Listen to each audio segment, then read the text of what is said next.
News చూద్దాం. మార్కాపురం జిల్లా పొదిలిలో పార్వతి సమేత నిర్మమహేశ్వర స్వామి రథోత్సవం వైభవంగా జరిగింది. దక్షిణ కాశీగా ప్రసిద్ధి చెందిన ఈ ఆలయానికి భక్తులు భారీగా తరలివచ్చారు.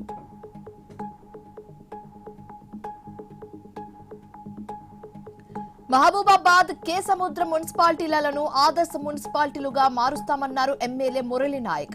ప్రజలు స్పష్టమైన తీర్పు ఇవ్వడంతో కాంగ్రెస్ చైర్మన్ పదవులు దక్కించుకుందని తెలిపారు. కే సముద్రం మున్సిపాలిటీలో స్పెషల్ ఆఫీసర్, కొత్తగా ఎన్నికైన మున్సిపల్ కౌన్సిలర్ల చేత ప్రమాణ స్వీకారం చేయించారు. అన్నమయ్య జిల్లా పుంగనూరులో పెను ప్రమాదం తప్పింది. డ్రైవర్ అస్వస్థతకు గురి కావడంతో బస్సును రోడ్ పక్కకు ఆపాడు. దీంతో బస్సులోని 60 మంది ప్రయాణికులు సురక్షితంగా బయటపడ్డారు. అస్వస్థతకు గురైన డ్రైవర్ను హాస్పిటల్ కు తరలించారు. పశ్చిమ గోదావరి జిల్లా సోమరామంలో స్వామివారి రథోత్సవం ఘనంగా జరిగింది. ఎమ్మెల్యే పులపర్తి రామాంజనేయులు రథోత్సవాన్ని ప్రారంభించారు. శివరాత్రి మహోత్సవాల సందర్భంగా రాష్ట్ర నలుమూలల నుంచి వేలాదిగా భక్తులు తరలివచ్చి ఈ రథోత్సవంలో పాల్గొన్నారు. ఈ జాతరలో ఎలాంటి అవాంఛనీయ ఘటనలు జరగకుండా ముందస్తు ఏర్పాట్లు చేశారు.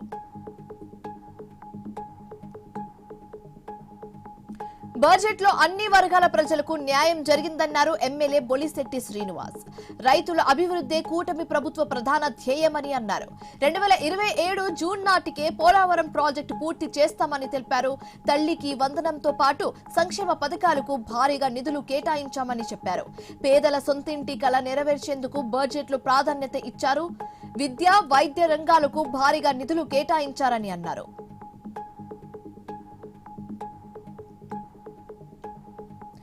మంచిర్యాల జిల్లా లక్సెట్టిపేట మున్సిపాలిటీలో కొత్త పాలక వర్గం కొలువు తీరింది. కాంగ్రెస్ కు చెందిన రాజేశ్వరికి చైర్పర్సన్ పదవి దక్కింది. గెలుపొందిన కౌన్సిలర్లతో పాటు చైర్పర్సన్, వైస్ చైర్పర్సన్లతో అధికారులు ప్రమాణ స్వీకారం చేయించారు. కాంగ్రెస్ శ్రేణులు భారీ ర్యాలీ చేపట్టారు.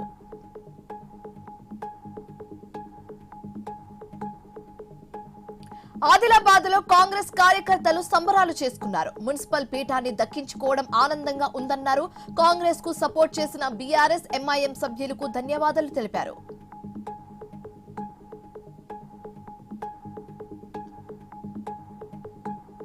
నిర్మల్ జిల్లాలో కొత్తగా ఎన్నికైన 42 మంది కౌన్సిలర్ల చేత అధికారులు ప్రమాణ స్వీకారం చేయించారు. మున్సిపల్ కార్యాలయంలో ఈ కార్యక్రమం జరిగింది.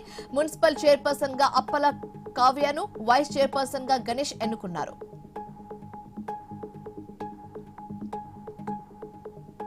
బీచ్ ఫెస్టివల్ ప్రకాశం జిల్లా ప్రజలకు ఓ ప్రత్యేక అనుభవాన్ని మిగిల్చింది. హెలికాప్టర్ రైడ్ మంచి అనుభవాన్ని ఇచ్చింది. పాకాల గ్రామంలో సాంప్రదాయ నృత్యాలు ఆకట్టుకున్నాయి.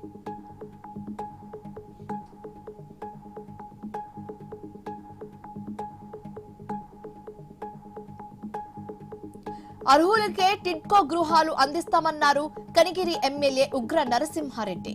జూన్ నాటికి నిర్మాణాలు పూర్తి చేసి లబ్ధిదారులకు అందిస్తామని తెలిపారు.